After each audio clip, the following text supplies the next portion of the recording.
Hi అండి అందరికీ. ఇదేంటంటే సెంటు గులాబీ. ఈ సెంటు గులాబీలు ఎందుకంటే నేను హెయిర్ ఆయిల్ ప్రిపేర్ చేసుకుంటాను కదా, అప్పుడు మనకు అన్ని ఆకులు తర్వాత ఇంకా మెంతులు అవన్నీ వేసినప్పుడు అవి మంచి స్మెల్ రావాలి అంటే ఇలా సెంటు గులాబీ ఇంకా దౌనం వేసుకోవాలండి. అప్పుడు మీకు మంచిగా స్మెల్ బాగుంటుంది. అంతేగాని బయట స్మెల్ కోసం వేరే సిరప్స్ అయితే యూజ్ చేయొద్దు.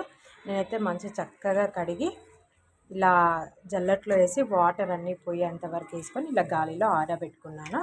ఎండలో పెట్టొద్దండి, గాలిలోనే పెట్టాలి. ఇంకో దానికి కూడా ఉపయోగపడుతుంది ఏంటంటే మనకు సున్నపిండిలో కూడా ఉపయోగపడుతుంది. ఇవి కొంచెం ఎండిన తర్వాత ఇవన్నీ ఇలా తీసేసుకోవడమేనండి. ఇలా నీట్గా ఇవి పడేసి ఈ రెక్కలు మాత్రం సేవ్ చేసుకోవాలి.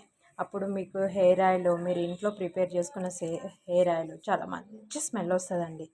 చాలా మంచి స్మెల్. అంతేగాని బయట దొరికిన జాస్మిన్ ఇలాంటివి లిక్విడ్స్ అయితే హెయిర్ ఆయిల్లో కలుపుకుంటే అది మీకు మళ్ళీ కల్తీ అయిపోతాయి. న్యాచురల్ హెయిర్ ఆయిల్ అయితే కాదు. హర్బల్ అంటే హర్బల్లోనే చేయాలండి.